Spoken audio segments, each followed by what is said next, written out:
अस्सलाम वालेकुम दोस्तों, मैं आपको परफेक्ट वेब सॉल्यूशंस की तरफ से वेब डिज़ाइन के एक और क्रैश कोर्स में खुशामदीद कहता हूँ। दोस्तों, मेरा नाम इमरान कासिम है और आज के इस वेब डिज़ाइन के वीडियो ट्यूटोरियल में हम ट्रांसफॉर्म सीएसएस प्रॉपर्टी को यूज़ करना सीखेंगे और उसकी डिफरेंट वैल्यूज़ जैसे कि rotate, skew, scale, translate, matrix, perspective, none, initial और इनहेरिट, ये उस ट्रांसफॉर्म प्रॉपर्टी की वैल्यूज़ हैं। इनके बारे में हम स्टेप बाय स्टेप देखेंगे कि ये क्या है, कौन कौन सी वैल्यूज़ एक्सेप्ट करते हैं और इनको अप्लाई करने से हमारे जो HTML के एलिमेंट्स हैं उन पर क्या इफ़ेक्ट पड़ता है। तो इससे पहले कि मैं अपने इस वीडियो ट्यूटोरियल को स्टार्ट करूं, मैं आपसे एज़ यूजुअल रिक्वेस्ट करूंगा कि अगर आपने अभी तक हमारे YouTube channel perfect web solutions को सब्सक्राइब नहीं किया तो काइंडली इसको सब्सक्राइब ज़रूर कर लें और साथ में मौजूद जो घंटी का निशान वाला आइकन है उसको प्रेस करना मत भूलिएगा, ताकि आपको हमारी आने वाली हर नई वीडियो या सीरीज़ की नोटिफिकेशंस मिलती रहें और आप उनसे अप टू डेट रह सकें। Thank you very much. तो चलिए शुरू करते हैं इस वीडियो ट्यूटोरियल को। तो इस वक्त आपको मेरे कंप्यूटर की स्क्रीन पर क्रोम ब्राउज़र नज़र आ रहा होगा, जिसमें मैंने यहाँ पर जूम किया हुआ है अपने डेवलपर टूल्स को और यहाँ पर मैं अब आपको लाइव एग्जांपल्स दूंगा इन सब वैल्यूज़ की जो ट्रांसफॉर्म सीएसएस प्रॉपर्टी के साथ हम यूज़ कर सकते हैं वन बाय वन। तो सबसे पहली जो वैल्यू है, प्रॉपर्टी नहीं कहूँगा, ये सारी इसकी वैल्यूज़ हैं। तो अगर मैं प्रॉपर्टी कह भी दूं तो आप इग्नोर कीजिएगा, क्योंकि इसको बाय कभी कभी बंदा निकल जाता है मुंह से। तो आप ये वैल्यूज़ हैं ट्रांसफॉर्म सीएसएस प्रॉपर्टी की।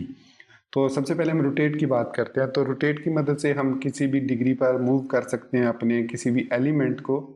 तो अगर वो सर्कुलर होगा तो डेफिनेटली हमें वो रोटेशन नज़र नहीं आएगी, इसलिए मैंने यहाँ पर स्क्वायर बॉक्स लिया हुआ है और इस पर हम अप्लाई करते हैं रोटेट प्रॉपर्टी। तो यहाँ पर मैं लिखता हूँ ट्रांसफॉर्म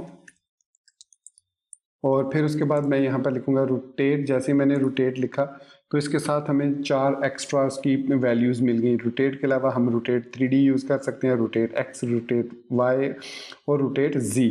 तो ये टोटल 6 वैल्यूज़ हैं जो कि फंक्शंस हैं, कह सकते हैं आप ट्रांसफॉर्म में। रोटेट जो फंक्शन है वो मतलब ट्रांसफॉर्म को जो 4 मतलब 5 किस्म के हम रोटेट्स दे सकते हैं। एक rotate, rotate 3D, rotate X, rotate Y, rotate Z.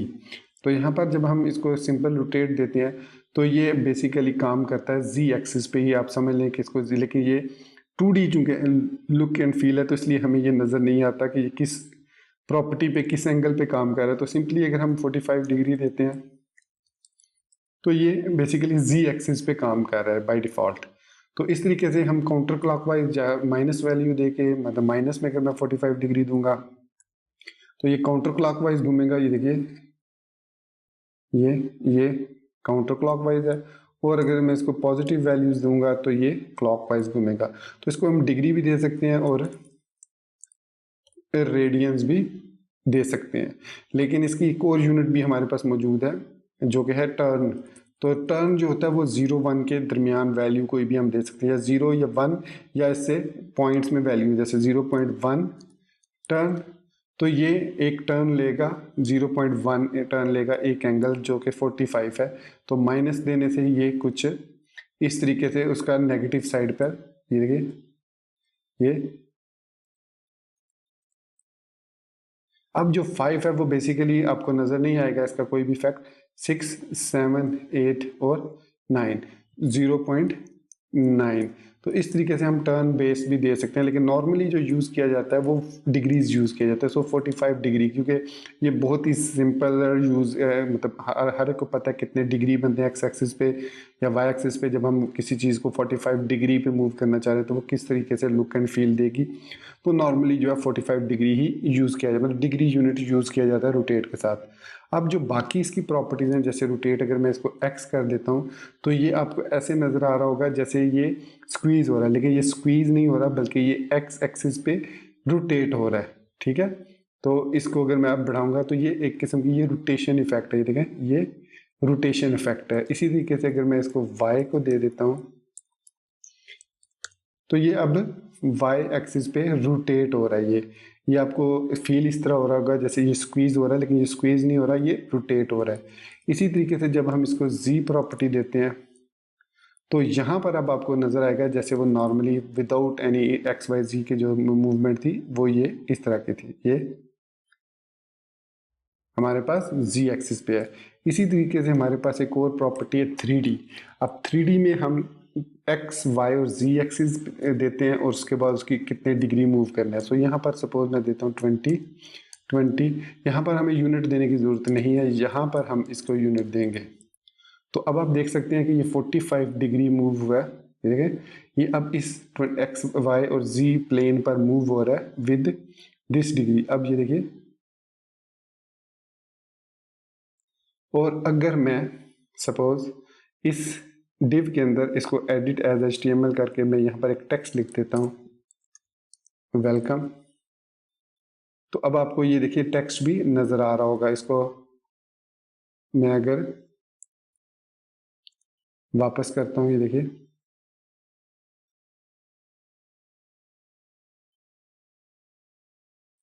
तो अब आपको सही जो इसकी रोटेशन है, ये देखिए, ये वेलकम।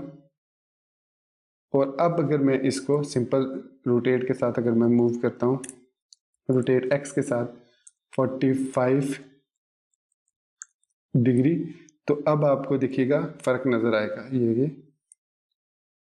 अब आपने देखा कि जो वेलकम है वो नीचे चला गया और दूसरा वो जो है उल्टी साइड पे हमें नजर आ रहा है, बैक साइड मतलब उसकी नजर आ रही है। तो ये एक्स एक्सिस पे रोटेशन होती है। इसी तरीके से अगर मैं इसको वाई कर देता हूँ तो वाई एक्सिस पे अब आप देख सकते हैं वेलकम जो है वो राइट हैंड साइड से आपको नजर आ रहा होगा। तो ये है हमारे पास रोटेट प्रॉपर्टी, सॉरी मैं अगेन रोटेट प्रॉपर्टी कह रहा हूँ, rotate value of transform property. तो नेक्स्ट हमारे पास है skew value of transform property. तो स्क्यू की मदद से अगर मैं यहाँ पर सिंपल स्क्यू लिखता हूँ तो मैं इसको एक्स एक्सिस और वाई एक्सिस देकर इसको स्क्वीज कर सकता हूँ इन डिग्रीज। सो मैं कहता हूँ एक्स एक्सिस से 30 डिग्री और वाई एक्सिस से 45 डिग्री स्क्वीज हो जाए। तो ये देखिए एक्स एक्सिस से और वाई एक्सिस से इतना उसने एक्सपेंड किया है। तो ये स्क्यू है। और इसके अलावा स्क्यू में हमारे पास ये देखिए, ये देखें, ये वापस उसी स्टेट पे आ गया। अगर मैं इसको माइनस डिग्री में लेके जाता हूँ तो ये देखिए, तो इस तरीके से हम जो है वो इसको स्क्यू कर सकते हैं। तो स्क्यू प्रॉपर्टी जो है इसमें भी हमारे पास एक्स और वाई एक्सिस हैं। अगर आप सिंपल एक्स एक्सिस पर इसको मूव करना चाह रहे हैं तो ये देखिए सिंपल एक्स एक्सिस पे मूव होगा, मूव नहीं होगा, स्क्वीज होगा, स्क्यू होगा। तो अगर आप इसको वाई एक्सिस दे देते हैं तो ये वाई एक्सिस पे उतने डिग्री या रेडियंस आप जो भी देना चाहें उतने मूवमेंट होगी। तो ये एक सिंपलर इसकी प्रॉपर्टी है, स्क्वी मतलब खींचना इसको, और वाई एक्सिस पे या एक्स एक्सिस पे आप इसको खींच सकते हैं इतने डिग्री। तो ये है हमारे पास स्क्यू, सिंपल सी प्रॉपर्टी है इस सॉरी सिंपल सी वैल्यू है या सिंपल फंक्शन है ट्रांसफॉर्म प्रॉपर्टी का। तो नेक्स्ट हमारे पास है स्केल। तो जैसे कि नाम से जाहिर है इसकी मदद से हम किसी भी ऑब्जेक्ट को स्केल कर सकते हैं, छोटा कर सकते हैं या बड़ा कर सकते हैं उसी पॉइंट पर उसको रखते हुए। जैसे ये अभी मैं इसको स्केल करता हूँ तो स्केल में भी हमारे पास फर्दर 4 प्रॉपर्टीज हैं, स्केल 3D, स्केल एक्स और स्केल वाई। तो मैं अगर सिंपल स्केल प्रॉपर्टी देता हूँ इसको और फंक्शन देता हूँ, सॉरी मैं अगेन प्रॉपर्टी कह रहा हूँ, तो स्केल वैल्यू देता हूँ। तो इसके अंदर हम इसको 0 1 की शेप में वैल्यू दे सकते हैं। जैसे अगर मैं 0 देता हूँ तो स्केल 0 का मतलब है वो बिल्कुल ही ख़त्म हो गया है, 0 हो गया। तो ये इसका 0 है, ये 1 2 3। तो हमेशा याद रखिए 0.1 2 3 4 5 6 7 8 9, और ये जो डिफ़ॉल्ट इसकी होती है प्रॉपर्टी वो ये 1 होती है। तो ये स्केल हमने 1 कर दिया। अगर मैं इसको 1 को ख़त्म कर देता हूँ तो ये हमारे पास उसकी डिफ़ॉल्ट वैल्यू है। तो स्केल अगर हम देखें तो इसमें हमारे पास x है। तो x एक्सिस पे अगर मैं इसको 0.2 करता हूँ तो 0.45, और अगर मैं इसको 45 करता हूँ तो ये देखिए इतना जो है वो उस एक्स एक्सिस पर उसी हिसाब से ये एक्सपेंड हो रहा है, ये देख सकते हैं आप। और इसी तरीके से मैं अगर y देता हूँ तो ये y एक्सिस पर स्केल होगा। अगर मैं x या y एक्सिस नहीं देता तो सिंपली ये दोनों साइडों से मतलब x और y एक्सिस दोनों साइडों पे ये मूव करेगा। इसके अलावा इसमें स्केल 3D भी है हमारे पास। अब ये 3D में एक्स एक्सिस, वाई एक्सिस और जी एक्सिस होते हैं। सो सपोज मैं 20 20 20 देता हूँ, तो ये हमारे पास जो है ये, या मैं यहाँ पर 2 2 और अब चूंकि हमारे पास जो जी एक्सिस है वो हमें 2D इन्वायरमेंट में नज़र नहीं आता, इसलिए शायद आपको उसका इफेक्ट नज़र नहीं आ रहा होगा।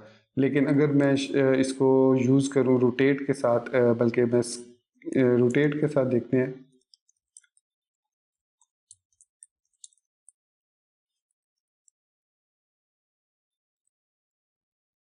तो आपको 2D एनवायरनमेंट में वो नज़र नहीं आएगा। इसका जेड एक्सिस पर्सपेक्टिव जो है वो जेड एक्सिस वाला ये नज़र आएगा। सिर्फ और सिर्फ आपको 3D, जब कोई 3D ऑब्जेक्ट ड्रॉ करेंगे उसमें आपको इसका इफेक्ट जो है वो नज़र आएगा।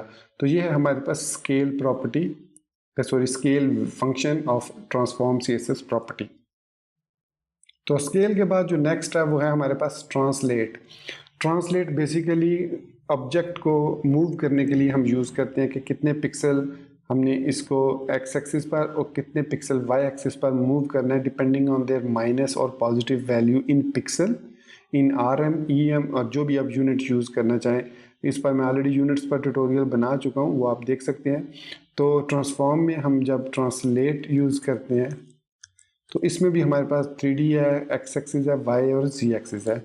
सो ट्रांसलेट में हम नॉर्मली जो देते हैं वो एक्स एक्सिस और वाई एक्सिस इकट्ठे देते हैं।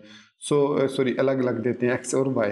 सो ट्रांसलेट में मैं यहाँ पर दे देता हूँ 20 पिक्सल कामा 20 पिक्सल, और जैसे मैं ये ब्रैकेट क्लोज करूँगा तो आपने देखा कि ये जो हमारा बॉक्स है 20 पिक्सल एक्स एक्सिस पे, 20 पिक्सल वाई एक्सिस पर मूव हो चुका है। तो ये एक किस्म का आप यूँ समझ लें कि ये मार्जिन और पैडिंग की सूरत में हम इसको मूव कर सकते हैं। लेकिन ये एक किस्म का, अब इसका फ़ायदा ये है, ये जस्ट ये काम करता है बिल्कुल एब्सोल्यूट पोजीशन की तरह, मतलब ये फ्री ऑफ स्पेस कर देता है हमारे उस ऑब्जेक्ट को।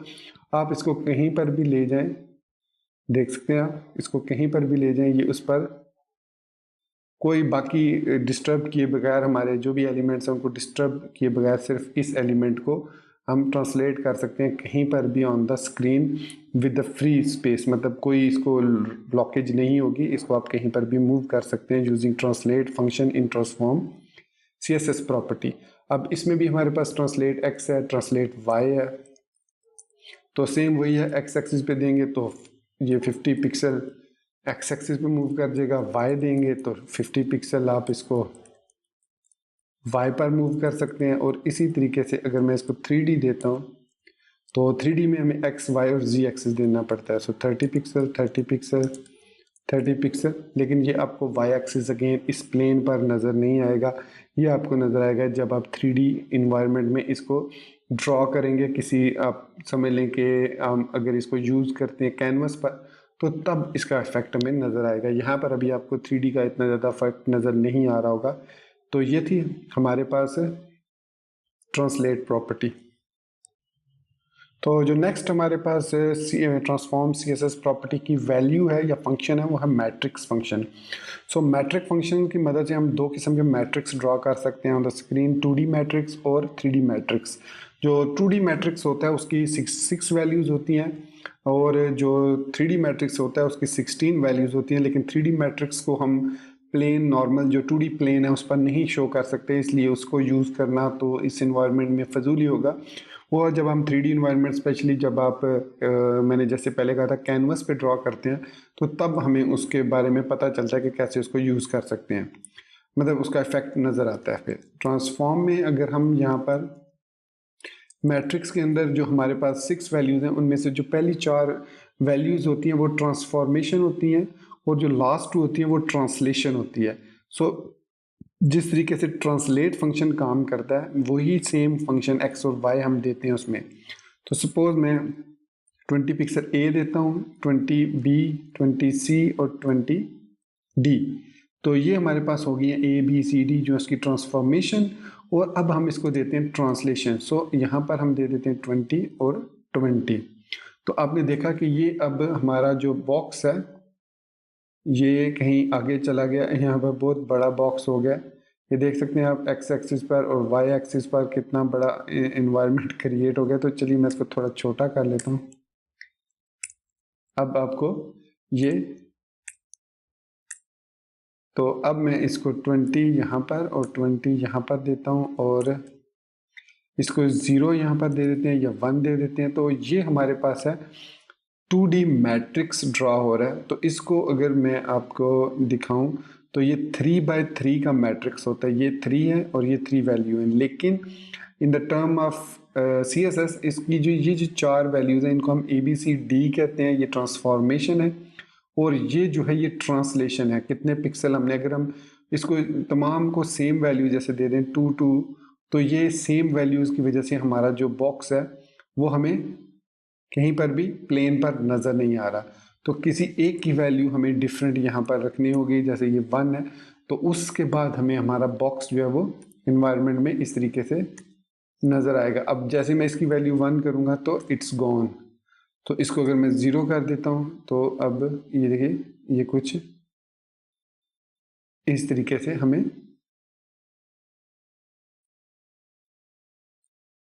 इफेक्ट जो है वो दे रहा है। ये देख सकते हैं आप।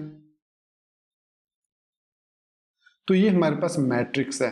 तो जो मैट्रिक्स 3D है वो 16 वैल्यूज देता है, A1 B1 C1 और D1, फिर A2 B2 C2 D2, फिर A3 B3 C3 और D3, और फिर A4 B4 C4 और D4।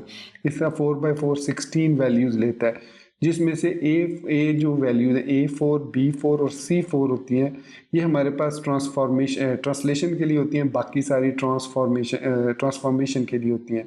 सो A4 B4 और C4 जो वैल्यूज़ होंगी वो होंगी ट्रांसलेशन के लिए। उसके अलावा बाकी जितनी वैल्यूज़ हैं वो सारी ट्रांसफॉर्मेशन के लिए।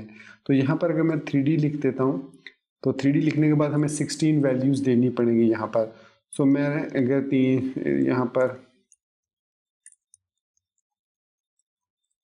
कुछ रैंडम वैल्यू दे देता हूँ, जैसे 16 वैल्यूज़ पूरी होंगी ये हमें, ये देखिए जैसे 16 वैल्यूज़ पूरी हुई इसने हमें वैल्यूज़ उसका इफेक्ट दे दिया। अब इसमें ये जो 9 1 और 2 है ये बेसिकली हमारे पास ट्रांसलेशन है 3D पे, लेकिन चूंकि इस प्लेन पर जो नॉर्मल 2D प्लेन है उस पर ये इफेक्ट नज़र नहीं आता, इसलिए मैट्रिक्स 3D को यूज़ नहीं किया जाता नॉर्मली CSS में। तो इसके लिए हम यूज़ करते हैं 2D मैट्रिक्स। तो अब इसका अगर हम साइज़ छोटा करना चाहें तो मैं इसको थोड़ा सा नीचे ले आता हूँ इन वैल्यूज़ को, तो ये थोड़ा सा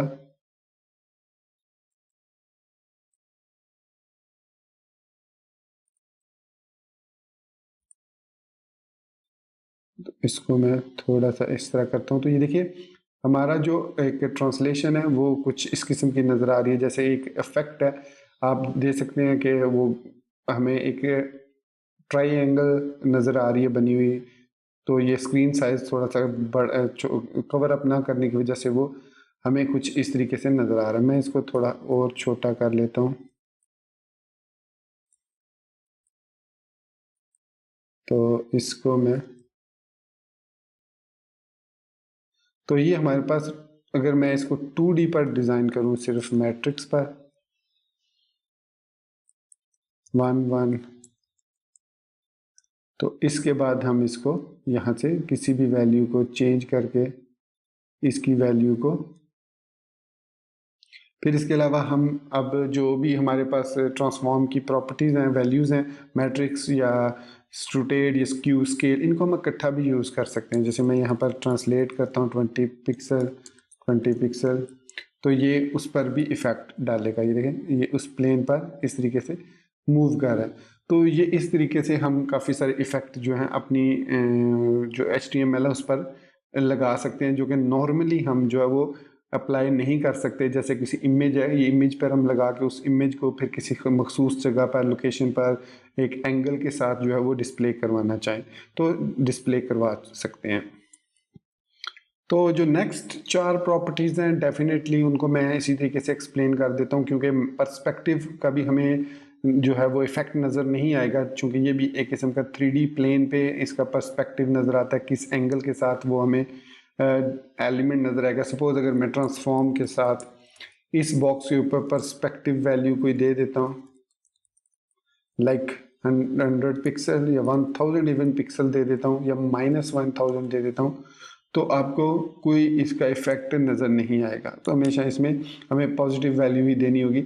लेकिन जैसे ही मैं इस पर माउस होवर करूँगा, मैं यहाँ पर अगर इसको 50 पिक्सल देता हूँ या इसको 800 पिक्सल दे देता हूँ, तो आप देखेंगे कि आपको इस पर कोई इफेक्ट नज़र नहीं आ रहा होगा। कोई जिस तरीके से हमें रोटेट से इफेक्ट नज़र आ रहा था, तो उस तरीके से कोई इफेक्ट नज़र नहीं आ रहा, इसलिए इसके बारे में बात करना यहाँ पर इस इन्वायरमेंट में बहुत ही फजूल है। तो हमारे जो काम किए हैं वो रोटेट है, स्क्यू है, स्केल है, ट्रांसलेट है। हम मैट्रिक्स और पर्सपेक्टिव को इतना ज़्यादा यूज़ नहीं करते, इसलिए इन पर इतना ज़्यादा डिटेल में डिस्कशन की भी मुझे लगा ज़रूरत नहीं, इसलिए मैंने सिर्फ इन पर ज़्यादा बात की और इन पर बिल्कुल भी बात नहीं की।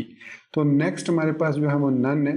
तो नन की मदद से हम अगर कोई प्रीवियस ट्रांसफॉर्म प्रॉपर्टी उस एलिमेंट पर लगी हुई है, तो हम उसको नल एंड वॉइड कर सकते हैं।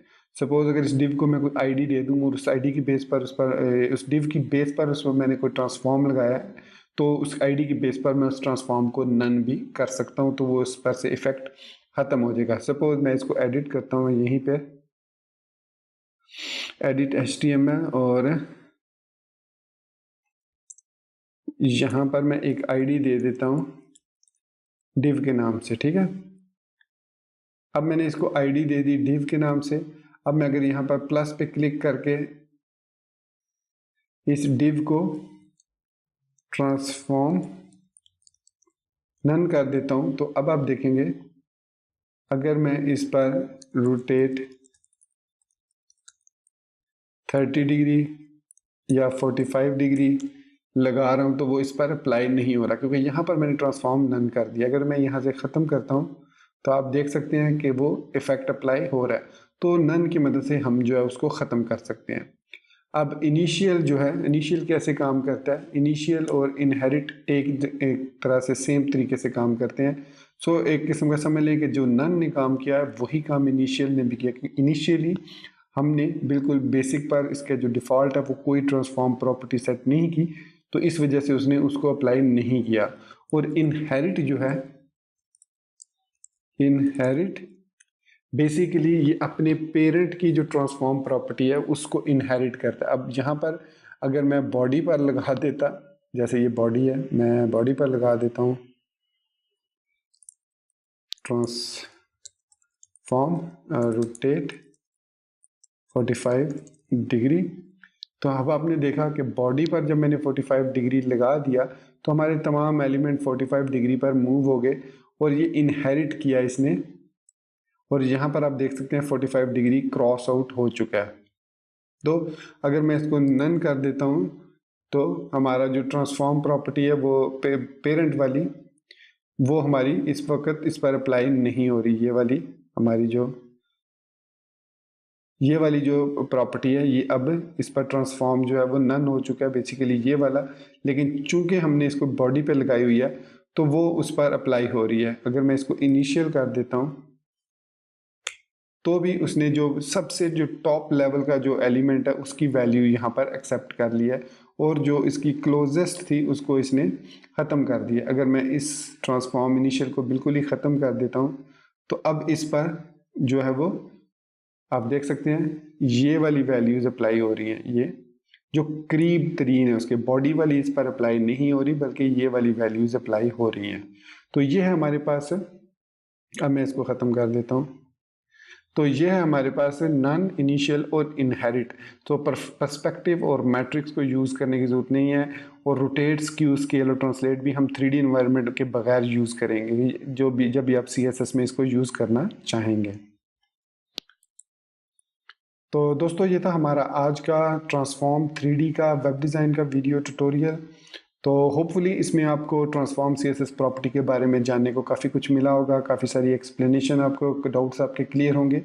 अगर फिर भी आपको कोई डाउट हो या कन्फ्यूजन हो, तो आप इसी वीडियो के कमेंट सेक्शन में क्वेश्चन पूछ सकते हैं, या फिर आप हमारा जो सोशल मीडिया नेटवर्क है उस पर ज्वाइन करके हमसे कोई भी क्वेश्चन पूछ सकते हैं। तो उसके लिंक्स जो हैं वो आपको हमारे चैनल के अबाउट सेक्शन में मिल जाएंगे। तो इसी बात के साथ मैं आपसे इजाज़त चाहूँगा। अपनी दुआ में याद रखिएगा। चैनल को सब्सक्राइब करना, वीडियो को लाइक करना बिल्कुल मत भूलिएगा। तो दोस्तों अब इजाज़त दीजिए। Thank you very much for being with me till the end. Take care, goodbye and अल्लाह हाफिज़।